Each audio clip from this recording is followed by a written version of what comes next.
हम पूनम कर अपन मिथिलापन मैथिली चैनल में सबके प्रणाम करै छी।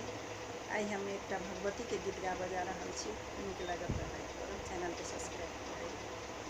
भगवती गजमोती मोती दियन मंगाए, पूजा करब हम दिन राती। भगवती गजमोती मोती दियन मंगाए, पूजा करब हम दिन राती।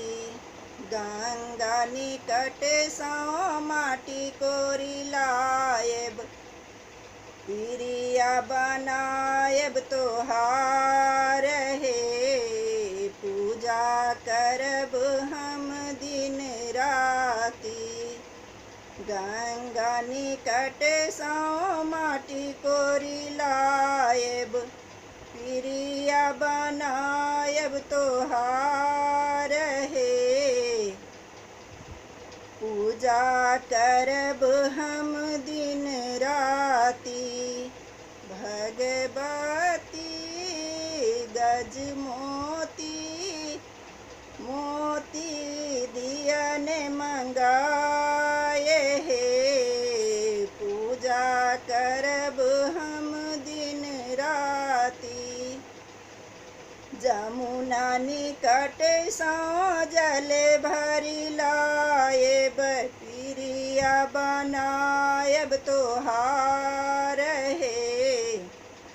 पूजा करब हम दिन राती। जमुना निकट सौ जल भरी लाएब, पिरिया बनाएब तोहार हे। पूजा करब हम दिन राती। भगवती गजमोती मोती दियन मंगाए, पूजा करब हम दिन राती। मलिया आंगन सा मौरी मंगाएब, मौरी टंगाएब तोहार हे। पूजा करब हम दिन राती।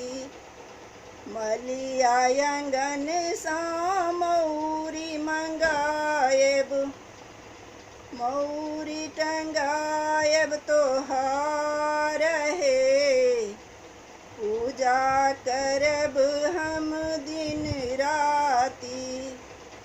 भगवती गजमोती मोती दियन मंगाए, पूजा करब हम दिन राती। हलवाई आंगन सा मधुर मंगाएब, भोग लगाएब तोहार हे। पूजा करब हम दिन राती। हलवाई आंगन सा मधुर मंगाएब, भोग लगाएब तोहार हे। पूजा करब हम दिन राती। भगवती गजमोती मोती दियन मंगाए, पूजा करब हम दिन राती। सोनर आंगन सा घुंघरू मंगाएब, घुंघरू गुथाएब तोहार हे। पूजा करब हम दिन राती। सोनर आंगन सा घुंघरू मंगाएब, घुंघरू गुथाएब करब तोहार हे, पूजा करब हम दिन राती।